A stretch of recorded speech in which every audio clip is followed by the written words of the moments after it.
Mexico के east में हजारों मील पर फैला एक ऐसा घना जंगल है जहां दूर दूर तक सिर्फ पेड़ पौधे ही नजर आते हैं। इस घने जंगल के बीचों बीच एक ऐसी जगह है जहां पत्थरों के बीच में से एक छोटा रास्ता जमीन की गहराइयों में जाता है। आर्कियोलॉजिस्ट की एक टीम ने इस अंधेरी टनल के अंदर जाने का फैसला किया। उनका यह मानना था कि इस केव में कुछ ना कुछ असाधारण तो जरूर है, क्योंकि यह रास्ता काफी छोटा और काले अंधेरों में डूबा हुआ था। इसी वजह से इसके अंदर बगैर प्रोफेशनल इक्विपमेंट के जाना खतरे से खाली नहीं था। अगले कई घंटों की मेहनत के बाद आर्कियोलॉजिस्ट 230 फीट नीचे इस कैव के बॉटम तक पहुंच चुके थे। पहले तो उनको यहाँ कुछ खास देखने को नहीं मिला, लेकिन फिर अचानक उनकी नजर एक सीक्रेट चैम्बर की तरफ पड़ी, जिसके प्रवेश द्वार को पत्थर रख कर बंद कर दिया गया था। लेकिन सवाल ये है कि इस वीरान जंगल में जमीन से 200 फीट नीचे अंधेरी कैव के अंदर ये सीक्रेट चैम्बर आखिर किसका था और उसको कब और क्यों बंद कर दिया गया था। तो चलिए वीडियो को शुरू करते हैं। दोस्तों, मैक्सिको के ईस्ट में मौजूद ये घना जंगल तकरीबन 30 लाख स्क्वायर किलोमीटर के एरिया पर फैला हुआ है। पेड़ों के इस समुद्र की छाया में माया सभ्यता की खोई हुई दुनिया के रहस्य आज भी छिपे हैं। अतीत में हजारों सालों तक ये पूरा जंगल माया सभ्यता के कब्जे में हुआ करता था, जहां उन्होंने अपने कई शहर बसा कर रखे थे।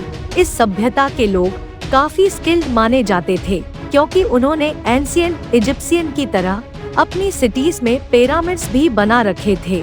और इसके साथ साथ ये लोग agriculture, pottery, hieroglyph writing, calendar making, mathematics और आर्किटेक्चर आर्ट वर्क में भी हद से ज्यादा महारत रखते थे। एक्सपर्ट्स का मानना है कि माया सभ्यता ने इस एरिया में टोटल 60 सिटीज बना रखी थी, जहां बड़े बड़े महल, पिरामिड्स और टेम्पल्स बनाए गए थे।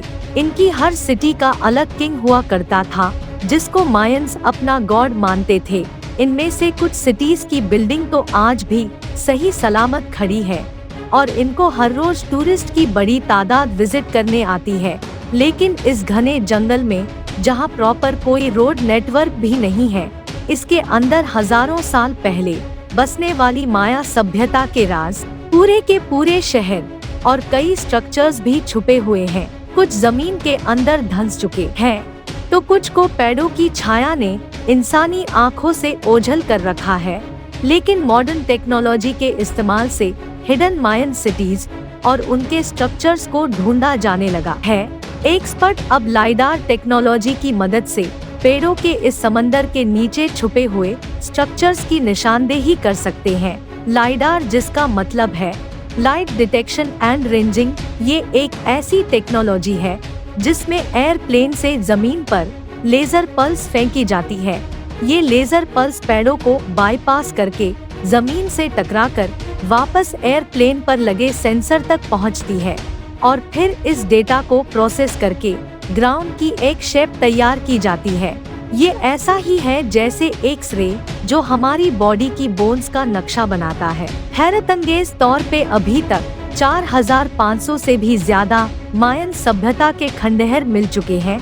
लेकिन एक्सपर्ट्स का ख्याल है असल में मायंस ने इससे भी ज्यादा स्ट्रक्चर्स बनाए थे।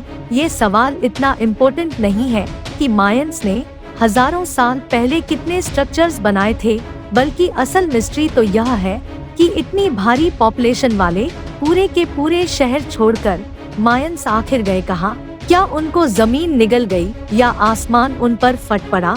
इतने स्किलफुल होने के बावजूद भी वो कौन सी ऐसी चीज में कमजोर पड़ गए थे जो आज उनका इस जगह पर नामो निशान भी नहीं है। लाइडार टेक्नोलॉजी की मदद से आर्कियोलॉजिस्ट पहले यह जानते हैं कि जंगल के किस पॉइंट पे मायन रुइंस मौजूद है और फिर वहां फिजिकली जाकर साइट पर जांच की जाती है। गल्फ ऑफ मैक्सिको के करीब युकाटान रीजन में आर्कियोलॉजिस्ट को मायंस के एक छोटे से गांव के रुइंस मिले। इस गांव को कीवी कहा जाता है, जहां एक लोकल किंग ने साल 800 में, यानी आज से करीब 1200 साल पहले 20,000 पत्थरों को काटकर 30 फीट ऊंचा एक पिरामिड बनाया था। एंशिएंट मायंस नॉर्मली अपने किंग को पिरामिड के अंदर एक रॉयल चैम्बर में दफन किया करते थे। इसी वजह से आर्कियोलॉजिस्ट ने इस पिरामिड के टॉप से इसके बॉटम तक एक शाफ्ट खोदने का फैसला किया, ताकि यह पता लगाया जा सके कि इस पिरामिड के अंदर कोई रॉयल चैम्बर है कि नहीं, और अगर है तो उसमें क्या कुछ मौजूद है।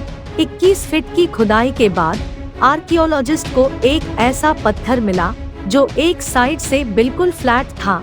ये पत्थर दूसरों से काफी अलग था, क्योंकि इस तरह के पत्थर पिरामिड बनाने के लिए नहीं, बल्कि मायंस किसी रूम की छत को सपोर्ट देने के लिए लगाया करते थे, जैसा कि इस स्ट्रक्चर की सीलिंग पे देखा जा सकता है। ये खास पत्थर इस चीज की निशानी थी कि इस पिरामिड के अंदर भी कोई टोम बनाया गया था। थोड़ी सी ही खुदाई के बाद आर्कियोलॉजिस्ट को आखिरकार वो चीज मिल ही गई जिसकी तलाश थी। हैरतअंगेज तौर पे पिरामिड की बेसमेंट पर एक कमरे की फाउंडेशन और कुछ सीढ़ियां देखी गई। इसके साथ साथ मलबे में से और कुछ खास तो ना मिल सका, लेकिन मिट्टी के बर्तन का एक टूटा हुआ टुकड़ा जरूर मिला।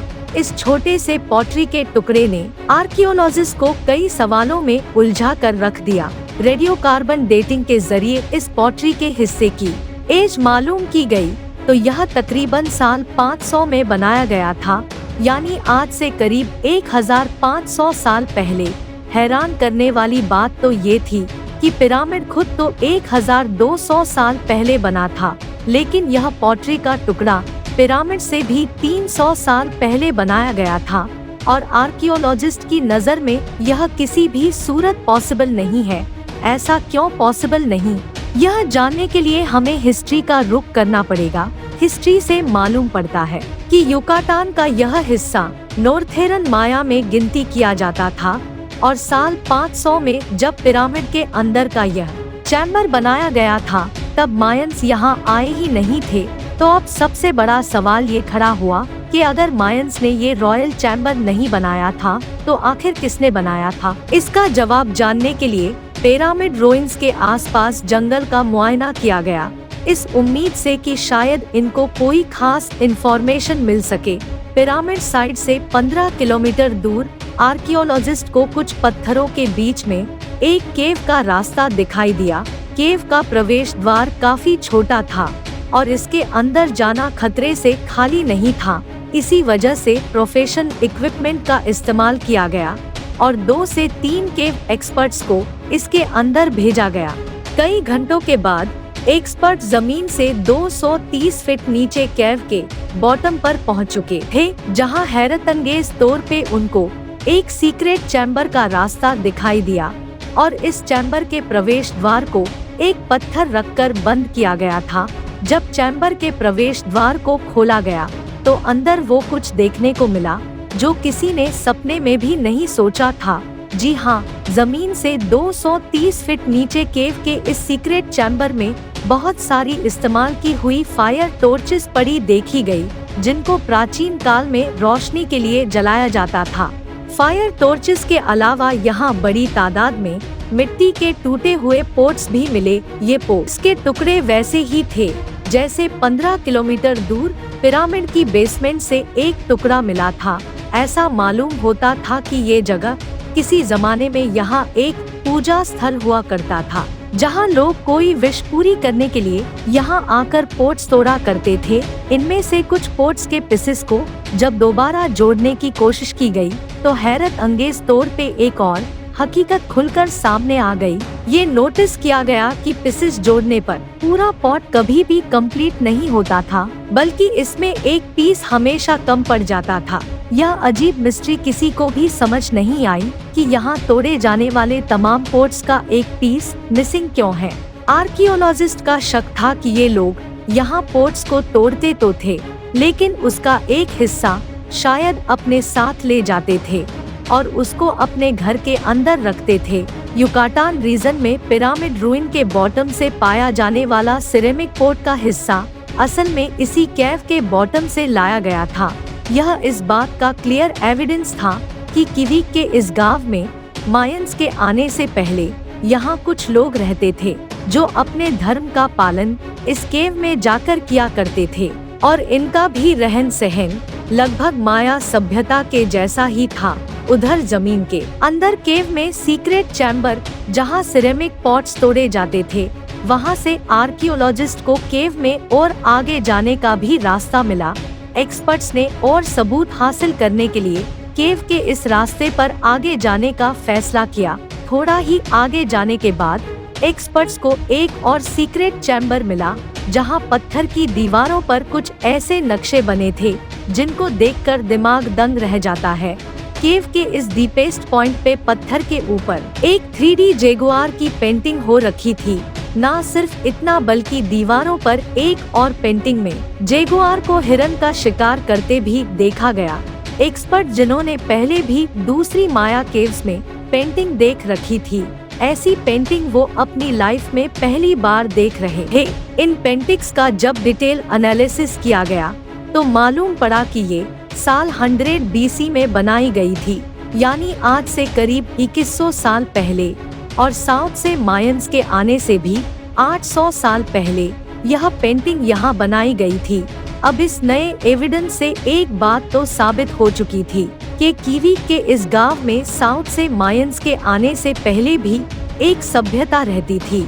उनका रहन सहन और कल्चर लगभग मायंस के जैसा ही था, और यही रीजन था जिसकी वजह से एक्सपर्ट्स ने इनको अर्ली या फिर क्लासिक मायंस का नाम दिया। इतनी बड़ी पॉपुलेशन और हजारों स्ट्रक्चर्स बनाने वाले मायंस के साथ आखिर ऐसा क्या हुआ था जो वो अपना सब कुछ छोड़कर यहाँ से जाने पर मजबूर हो गए और फिर कभी लौटकर नहीं आए? यह सवाल आज तक दुनिया के लिए एक मिस्ट्री बना हुआ है। उम्मीद है हमारे चैनल की यह वीडियो भी आप लोग भरपूर लाइक और शेयर करेंगे। आप लोगों के प्यार भरे कमेंट्स का बेहद शुक्रिया। मिलते हैं अगली शानदार वीडियो में। धन्यवाद।